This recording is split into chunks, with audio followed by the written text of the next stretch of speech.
Gonna make some door panels for the Rambler rat rod. Just gonna do the sheet metal thing.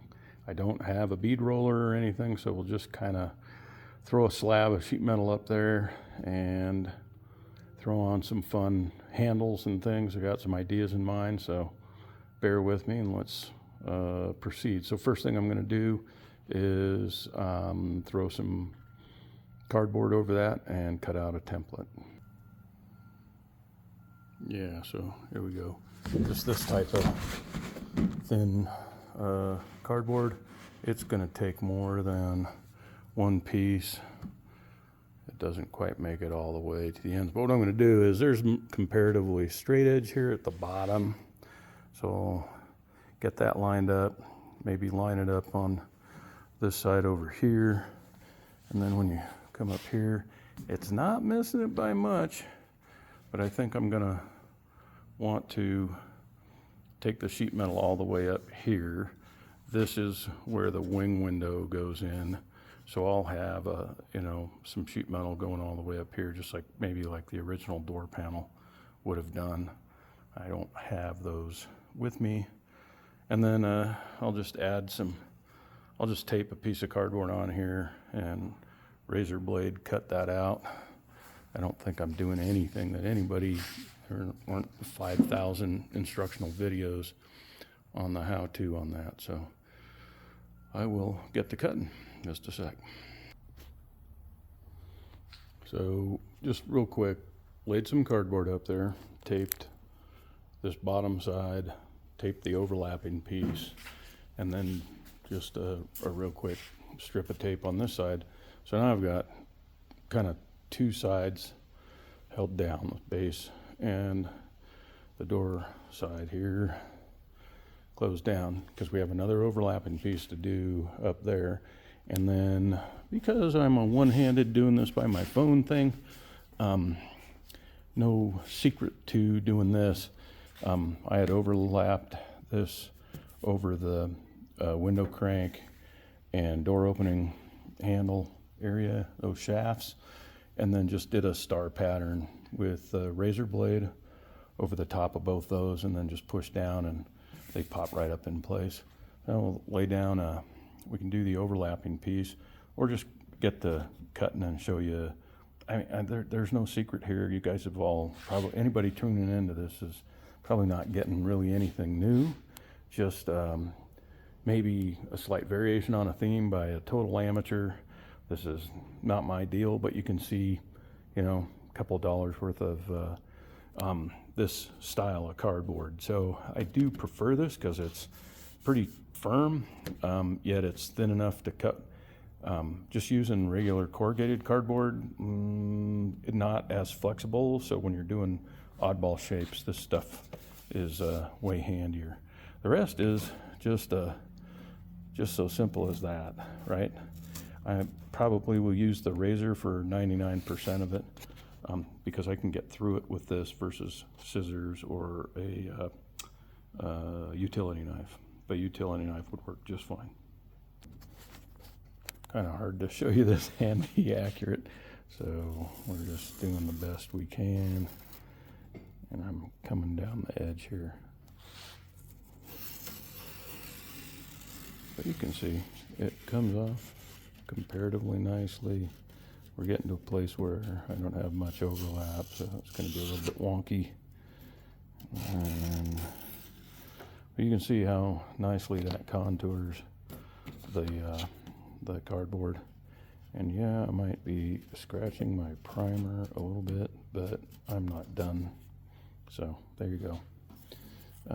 I think you can kind of just roughly see how those shapes cut out. Yeah, and then you just come by and touch these things up again. There's no secret to this stuff. If you have your kindergarten skills, you can do this. So there you have it. Okay, so they didn't let us play with razors in kindergarten, but you get the drift. Now when you are gonna trace, and yeah, that's not pretty, right? Okay, it's not perfect. When you trace this, trace it with a felt pen.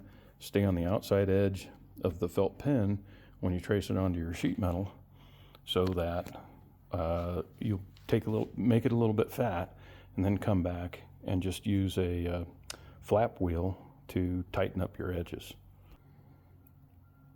So fast forward, here we are again, and there's our cardboard template, and it's ready to go. I've just laid it out on the hood. We're not going to cut out the hood. We're not cutting the door panel out of the hood. I'll grab a piece of sheet metal and just whack away at it. So.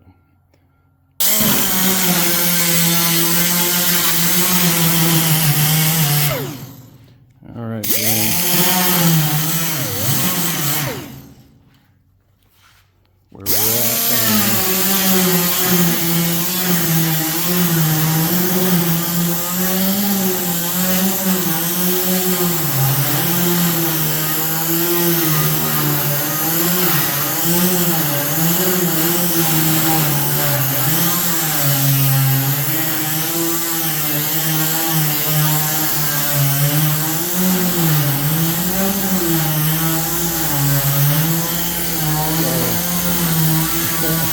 I make shitty videos.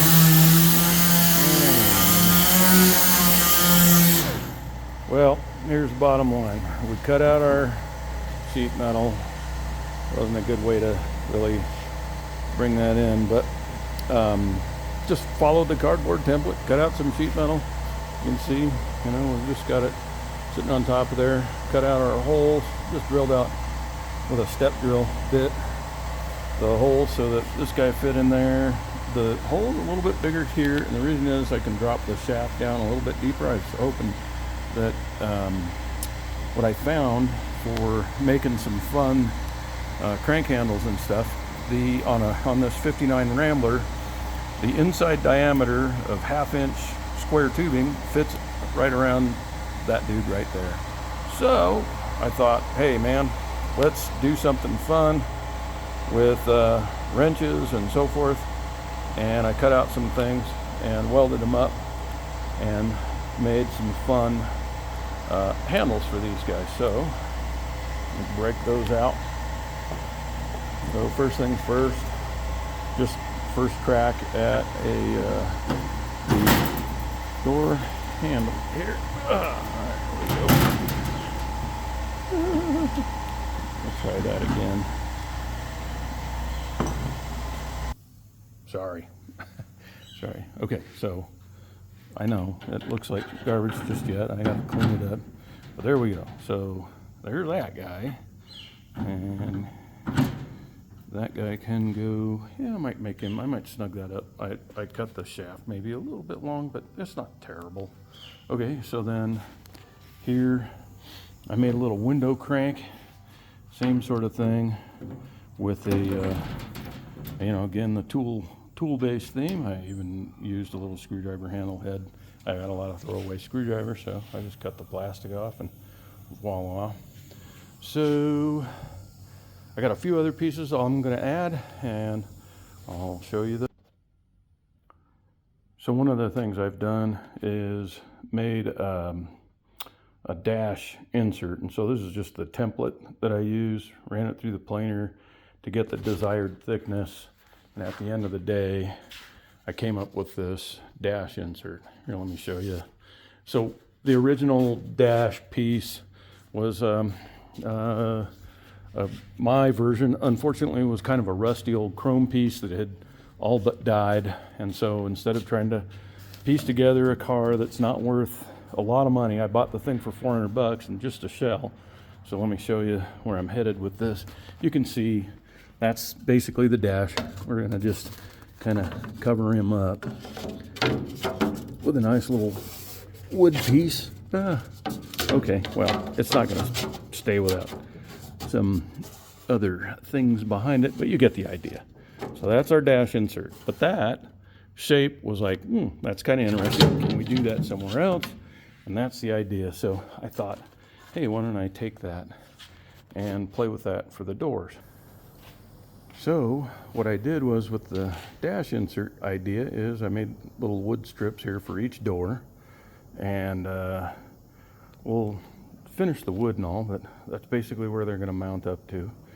And that will, you'd say, geez, okay, isn't that enough? Well, oh, and by the way, I've nicknamed my car Rambunctious. If you have watched any of the other videos, you know that there's a 350 LT1 that is going into this, so it's a little bit more than the original horsepower, and so I utilized the Rambler R for my logo, and we got Rambunctious out of it. So it's the un-American American, Rambler American.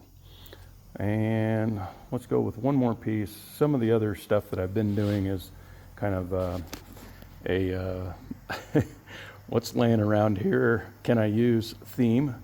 So let me break out something else.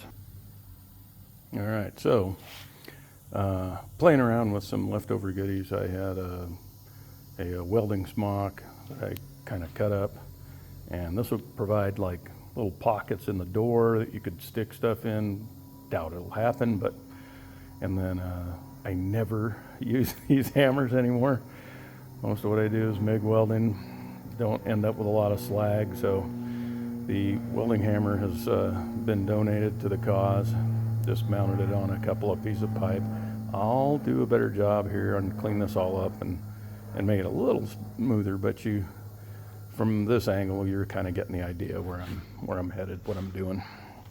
So that's the story, and I'm sticking to it.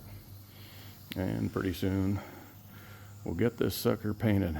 Just had a little bit of a setback here recently, so off we go to the races.